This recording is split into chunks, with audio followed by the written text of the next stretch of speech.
Nah, sekarang kita masuk pada halaman 73 ya, yang mana diminta di sini untuk mendownload sebuah berita dari alamat ini ya. Ini alamatnya.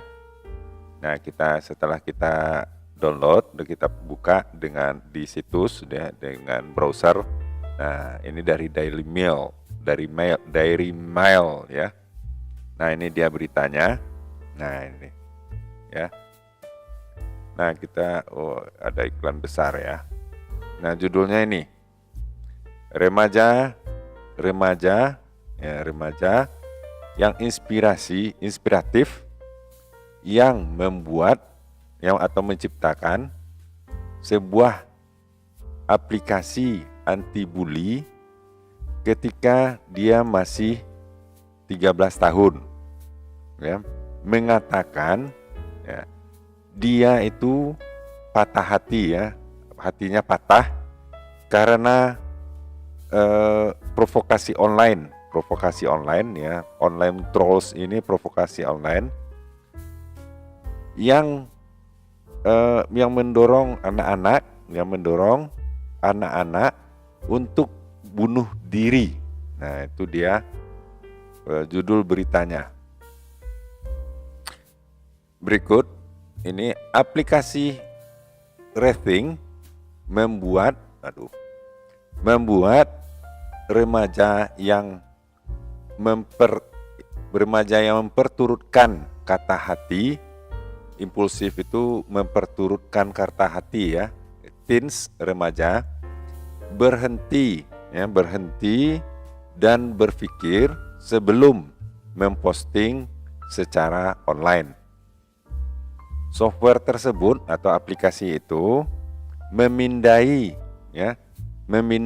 konten yang menyinggung atau menyerang ya, dan membuat sebuah prompt peringatan. Apa itu prompt? Itu tampilan yang seperti ini ya. Nah, ini dia Rethink. Nah, ini prompt namanya ya. Peringatan, tampilan peringatan.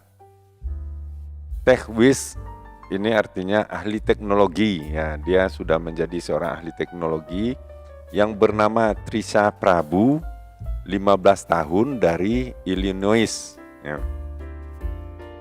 Yang berusia 13 tahun ketika dia membuat aplikasi.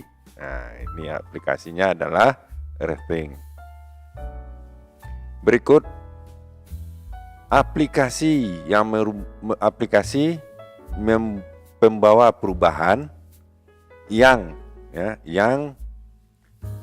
memaksa remaja untuk memikirkan ulang atau memikirkan kembali kata-kata ofensif atau menyerang sebelum memposting komentar-komentarnya itu atau kata-katanya itu secara online. Telah dibuat untuk mengatasi, Stamp Out ini mengatasi permasalahan troll online atau troll online ini provokasi online. Nah, aplikasi perangkat lunak yang canggih ya, sophisticated software yang canggih atau perangkat yang canggih itu dikenal sebagai Rethink. Merupakan hasil karya dari ahli teknologi Trisha Prabhu, 15 tahun dari Illinois, yang baru berusia 13 tahun ketika dia merancang teknologi tersebut. Ya, premis atau logika ya, premis di balik alasan di balik dia membuat aplikasi itu sebenarnya sederhana. Ya. Para remaja yang memperturutkan kata hatinya sendiri dan cenderung ya tidak memposting pesan ofensif, jika mereka berhenti sejenak sebelum memposting apapun, ya, anything ini apapun yang persis seperti rating sediakan untuk mereka. Ya, jadi rating ini untuk memberi waktu kepada para remaja untuk memikirkan ulang apakah kata-kata yang ditulis ini pantas di posting atau tidak. Nah, itu dia. Nah, ini dia Trisha Prabu yang masih berumur 15 tahun. Lanjut, nah ini dia. Nah, seperti ini tampilannya. Jadi bagi kalian yang ingin mencari aplikasi ini, sudah ada, cari saja yang seperti ini aplikasinya ya, logonya R besar, E kecil nih ya. Nah, nanti aplikasi itu terinstall dan keyboard di keyboard kita itu, di HP kita itu kan menjadi keyboard dari rating ini ya. Dan seandainya ada kata-kata yang menyerang atau ofensif, itu akan keluar kata-kata seperti ini. Apakah kamu ingin berhenti sejenak, mereview dan memikirkan ulang sebelum mengetik sesuatu yang mungkin ofensif ya. Jadi ini contohnya seperti ini ya. Ini promnya, ini prom muncul ya. Nah, lanjut. Perangkat lunak itu memindai pesan-pesan atau postingan-postingan untuk menemukan offensive content atau konten yang menyerang, menyinggung, dan membuat sebuah pesan atau peringatan ya, seperti apakah pesan ini layak untuk Anda. Nah, seperti itu. Kalau tidak, mungkin bisa dijawab dengan diklik, ditap dengan tidak. Trisha melakukan 1.500 percobaan ilmiah dan menemukan bahwa ketika remaja menerima prompt rating ini, mereka merubah pikiran sebanyak 93%. Jadi dari 1.500 ini, 1.500 orang, 93%-nya merubah pesan-pesan yang ingin disampaikan. Nah, berbicara kepada female ini semacam lembaga ya. Trisha ya, yang merupakan finalis dari di Google Science Fair ya. Ada Google Pekan Raya Ilmu Pengetahuan yang diselenggarakan oleh Google, yang mengakui recognize itu mengakui pemikir muda ya paling cemerlang di dunia, menjelaskan dalam momen mendadak atau di bawah tekanan, under peer pressure, ini di bawah tekanan, di bawah tekanan teman sebaya ya, banyak anak memposting pesan ofensif secara online tanpa menyadari sejauh mana kerusakan yang bisa mereka buat. Jadi bisa jadi kerusakannya itu bisa berbentuk sampai orang bunuh diri, bisa seperti itu ya. Tapi seperti yang ditunjukkan oleh penelitian saya, jika mereka diberikan sebuah kesempatan untuk berhenti sejenak, review itu meninjau dan memikirkan kembali keputusan mereka untuk memposting pesan ini ya, anak-anak itu akan berubah pikirannya dan memutuskan untuk tidak memposting pesan yang menyakitkan hati ya. Lanjut. Rating Ya, rethink itu sebuah solusi transformasional sederhana, inovatif, dan yang mengubah perilaku pengganggu, ya, dan membantu mengembangkan keterampilan mengambil keputusan, ya. Skills ini keterampilan decision making ini mengambil keputusan yang baik di dunia nyata maupun di dunia maya. On and off internet ini artinya adalah di dunia nyata dan di dunia maya.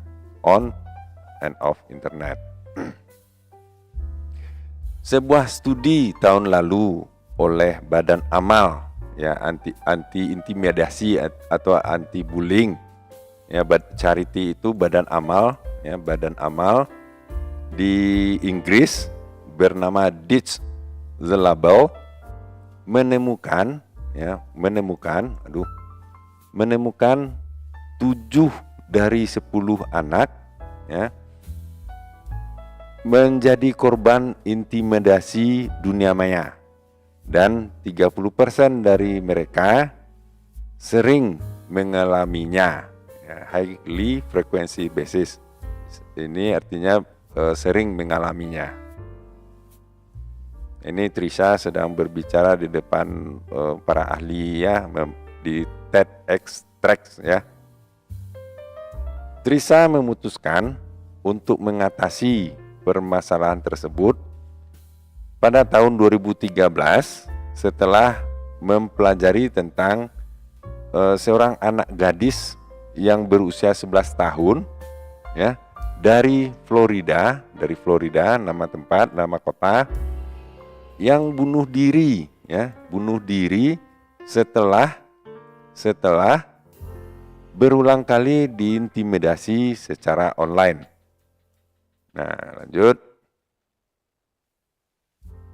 Saya sangat kaget, patah hati dan marah, kata Trisha. Bagaimana mungkin seorang gadis yang lebih muda daripada saya dipaksa, ya, didorong untuk mengambil nyawanya sendiri. Saya mulai berpikir tentang apa yang bisa saya lakukan, ya, I could do, untuk menghentikan hal ini terjadi, ya, from ever happening again, ya, menghentikan hal ini terjadi lagi. Saya selalu terpesona oleh cara kerja bagian dalam otak. Ketika saya membaca berita tersebut, berita tentang bunuh diri di dunia maya, saya bertanya-tanya, apa yang menyebabkan remaja, ya, adolescent ini remaja, benar-benar memposting pesan yang kejam dan menyakitkan tersebut. Nah, Trisha memulai proyek sains, ya, untuk sekolahnya untuk guna menganalisis apakah usia mempengaruhi keinginan untuk memposting pesan yang menyakitkan. Hasil dari proyek tersebut menemukan bahwa remaja itu 50% lebih banyak melakukannya daripada orang dewasa. Artinya para remaja 50%-nya tidak berpikir panjang, ya, untuk memposting postingan atau kata-kata yang membuli. Hasilnya tidak mengejutkan saya, kata Trisha. Untuk mengetahui penyebabnya, Trisha kemudian melakukan sebuah studi ekstensif tentang otak anak remaja, otak anak remaja, dan bagaimana perkembangannya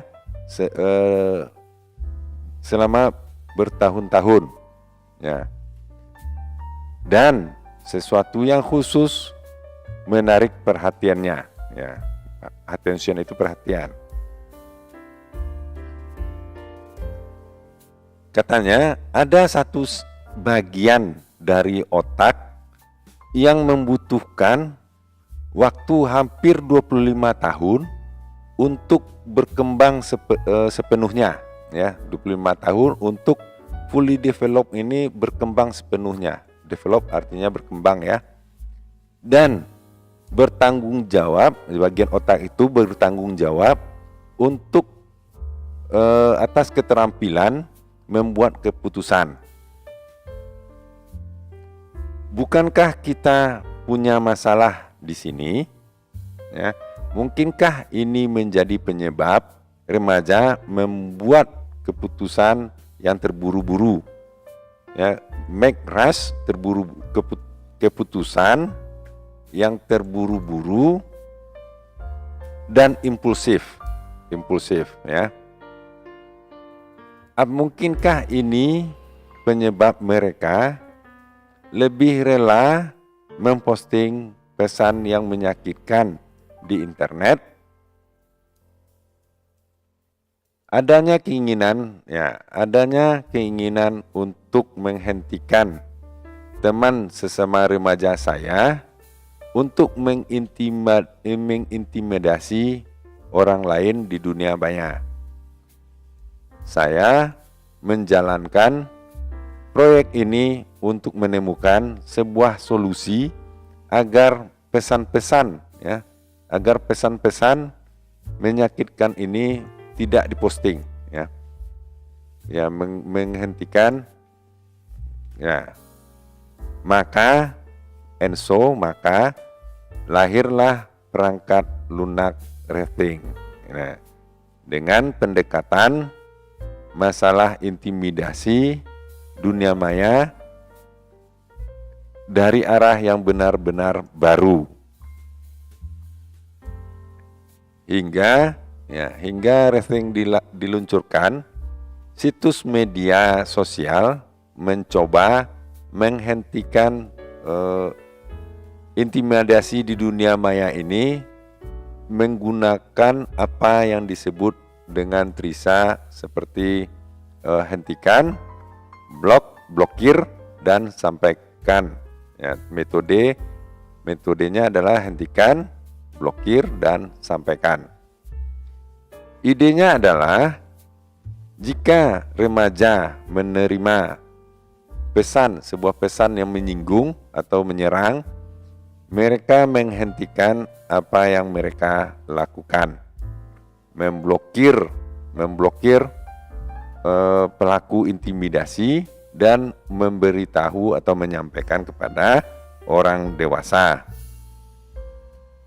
Meskipun kedengarannya bagus di atas kertas, kenyataannya tidak demikian, jelas si Trisa. Ya.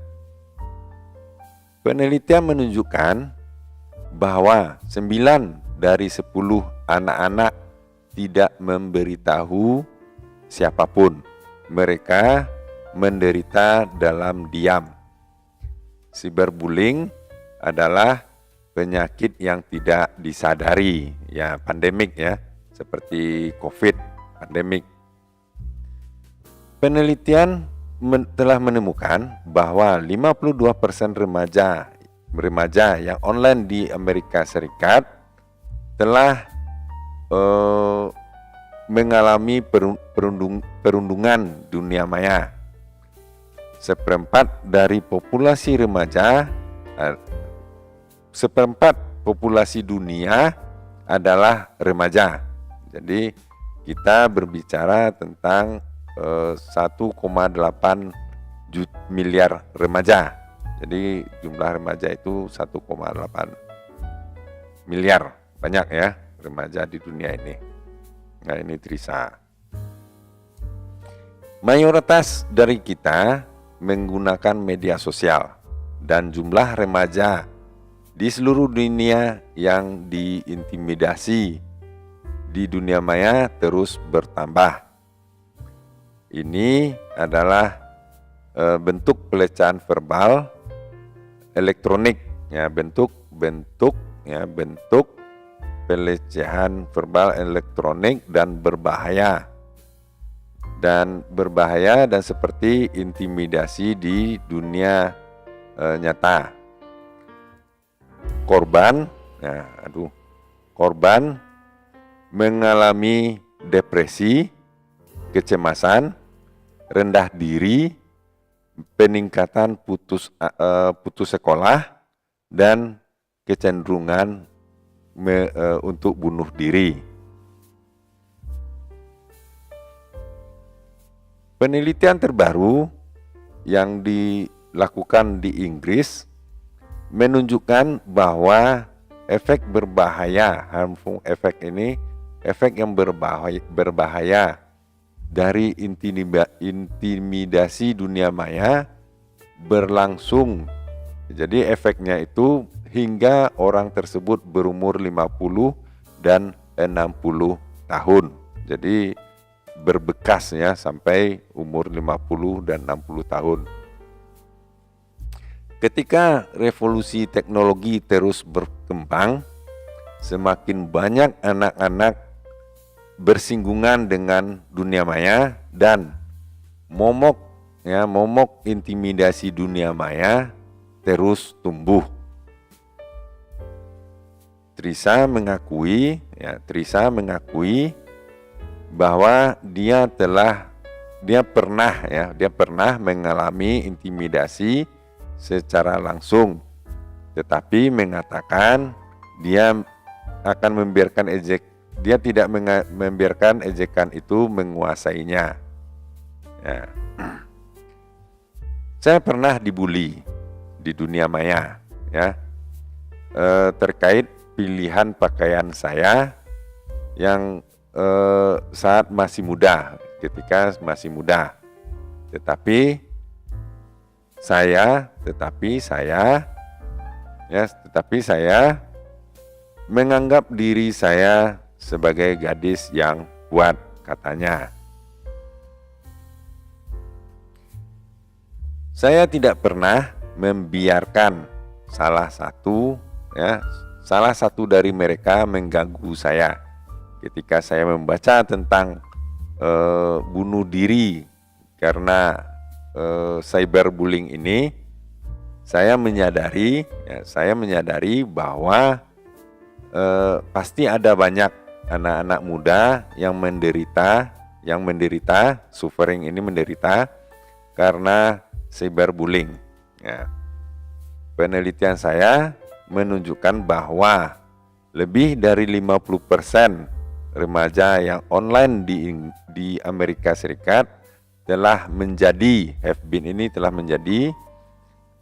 korban cyberbullying atau telah menjadi saksi kejadian cyberbullying itu terjadi. Saya mulai berpikir tentang apa yang harus saya lakukan atau apa yang dapat saya lakukan untuk menghentikan hal ini terjadi lagi.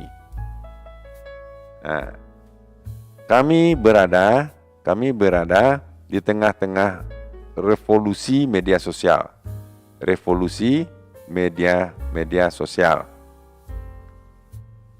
Anak-anak seusia 7 atau 8 tahun telah menggunakan media sosial. Teknologi dan internet memberi anak-anak tersebut kekuatan yang sangat besar. Tetapi dengan kekuatan itu muncul tanggung jawab besar, great responsibility ini tanggung jawab besar yang belum siap untuk anak-anak, katanya. Di luar kedoknya sebagai sebuah aplikasi yang dapat diunduh gratis untuk perangkat Android dan Apple, Ya, Trisa melihat rethink itu sebagai sebuah gerakan dan telah diundang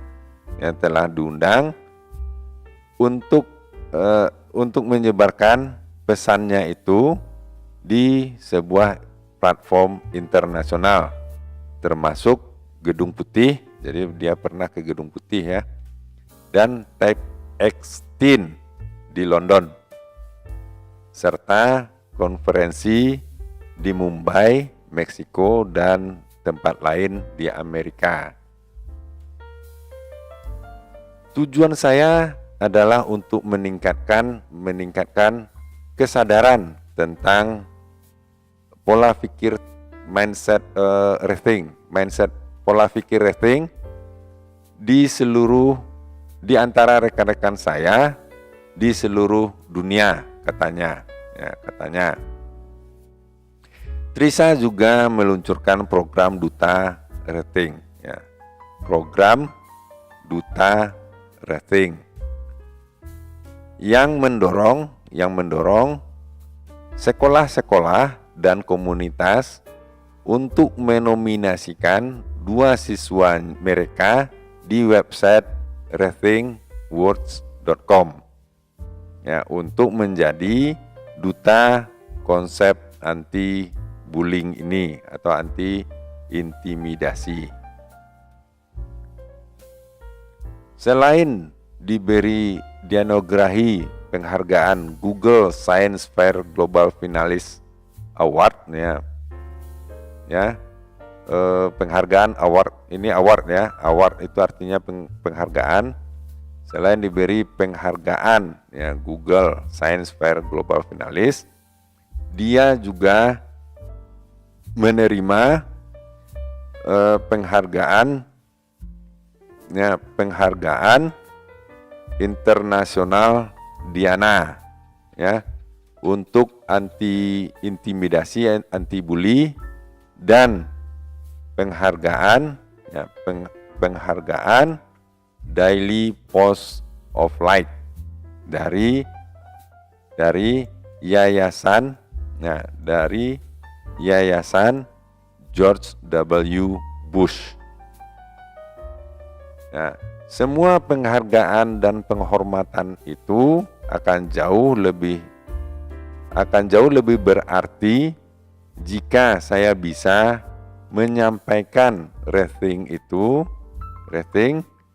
ke tangan jutaan anak tanpa biaya apapun, katanya. Ya, rencana saya adalah menyampaikan rethink ke tangan setiap remaja, ya, tanpa biaya apapun. Saya bekerja untuk membuat rethink dalam berbagai bahasa internasional, ya, untuk mobile, ya, untuk komputer, untuk HP, ya, untuk mobile ini HP dan komputer desktop di seluruh dunia. Nah, itulah terjemahan dari tugas kita di halaman 70, ya, 70 berapa ini? 73. Mudah-mudahan bermanfaat. Jangan lupa subscribe dan like videonya. Sampaikan kepada guru dan teman. Sampai jumpa.